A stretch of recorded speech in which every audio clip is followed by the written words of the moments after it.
let's chart the pullback. So first of all, we do see volatility beginning to take off. It's back in the complacency zone here, these charts from this morning. So we have seen a pickup in volatility, now in the $18 level. So that's a little bit higher than what we've seen lately. We have to go back to the beginning of August, late July, since we've seen that. When we take a look at the S&P 500 now, there's something to tell here.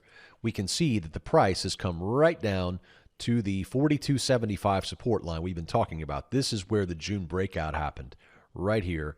And you can see we're right there. This could be a big test where we go higher from here, or we may lose 42.75 and then come down and test the 200-day, which would be the very first test since March. Again, that would still indicate that we're in a major uptrend, but it would certainly be in a weakened state. So watching on the S&P 500, 42.75, watch that number. Watch for a cross below it, especially a close below it, and then watch the 200-day. If we lose both of these, then yes, we may be in for some pretty hefty turbulence ahead. However, we may hold this 42.75 area or even the 41.94 area. We're almost out of the woods on September. October, we tend to have a little bit of phobia there too, but oftentimes October can be a turnaround month. So we're just a few more days of September. That seasonality is still playing a role here.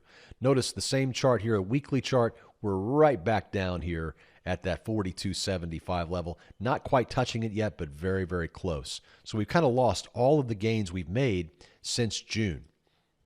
When you look at our, this is a chart that shows the last position uptrend and last long-term uptrends that we called. We called the position trend here at the beginning of the year. That turned out to be a good time. And then we had a long-term uptrend that came right at the beginning of June. Notice we rallied and we've come all the way back down. So we're almost flat since we called the long-term uptrend there, right? So we had a little bit of a rally and then we're pulling back. Remember, also, many people sell in May and go away. We talked about that strategy. We say, hey, that's a real common strategy. That didn't work out so well this year so far. Because if you sold in May, then you sold here, right? Well, technically, we're still above May. In fact, we had a really nice rally after May, and then now we pull back to this area. Now remember, the people who sell in May and go away, when do they come back? They come back in November. So we're just about another month or so away from all those people who sold in May and went away from coming back and buying the market. Remember, there's $5.5 trillion at last count of money sitting on the sidelines. Incredible amount of money. People sitting on the sidelines earning some yield, waiting for some sort of sign to get back into the stock market. But here's where we are. Take a look here. Here's the 2008 credit crisis. There's the low in 2009. There's the 2020 sell-off. There's the low in 2020.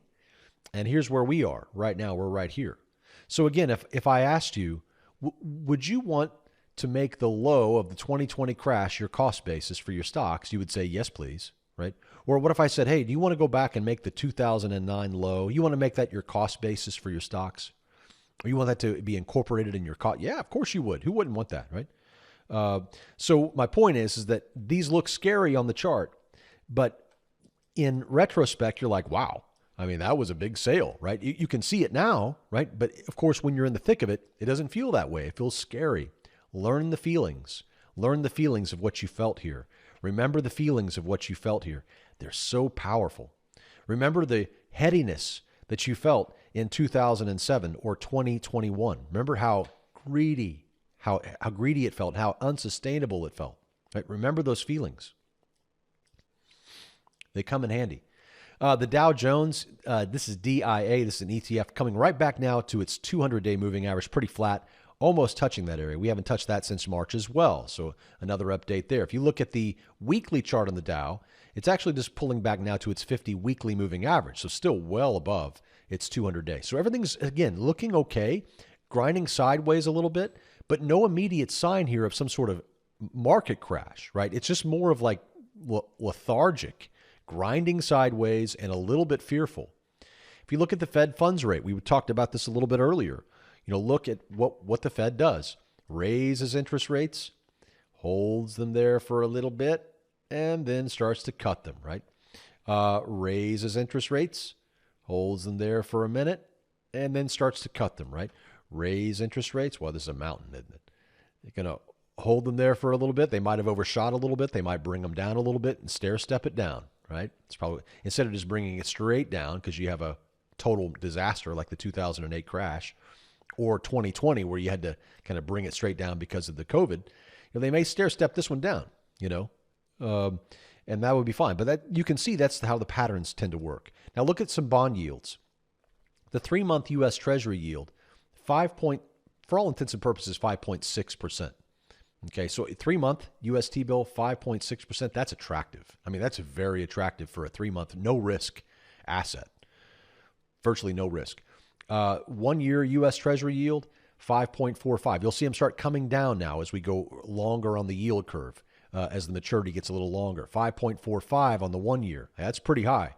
It's way higher than 2007. And then we have the 2-year U.S. Treasury yield coming down a little bit more, 5.1%. Okay, that's about where we were back in 2006. The 10-year yield, now up to 4.55. You can tell that one's lower than all the others. So as we go across the yield curve, we see them going down. That's obviously different than in other times. If you look at the 30-year mortgage average rate here in the United States, it's sitting at about 7.2%. It's the highest it's been in a long time. Right? You got to go back for a long time.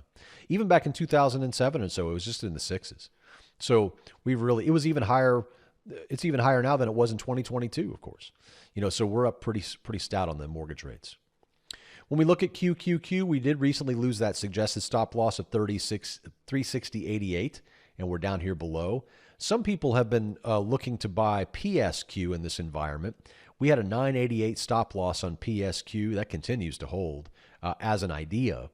And you can see we've rallied here. We're kind of back up where we were in mid-August, maybe just slightly higher, where we were back in early June. So PSQ is the short QQQ ETF. It goes up when the markets go down, or when the Nasdaq 100 goes down. So this is a way to hedge. If you feel there's more problems ahead, if you're concerned about the overall market, one way to hedge, of course, is with something like PSQ, where you can add that to your overall portfolio and get yourself some short coverage. That way, if the market continues to go down, this ETF goes up. But again, we would suggest a stop loss of no more, 988 is where we would say the stop loss would be ideal, because otherwise you're going to end up, holding that while the market goes back up. This is only a short vehicle for us.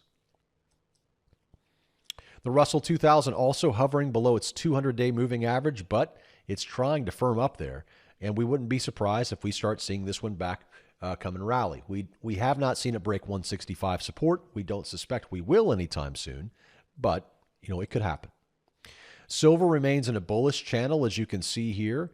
Lots of choppiness around its 30-day and its 200-day moving average all through the month of September.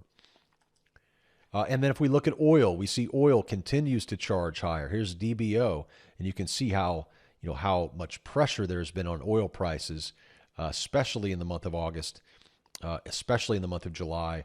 We really saw a breakout there on oil prices. Now remember, the key areas we're watching, and you can watch the same levels, and these are historic.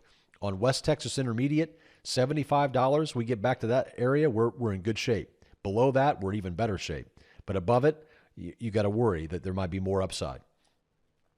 Brent, 85 is a good cutoff rate when you're watching on a longer term chart. We're at about 91, 92 bucks. Okay, so that's elevated. We'd rather see it 85 or less. When it's above 85, you kind of consider it a bull market there. So just be advised.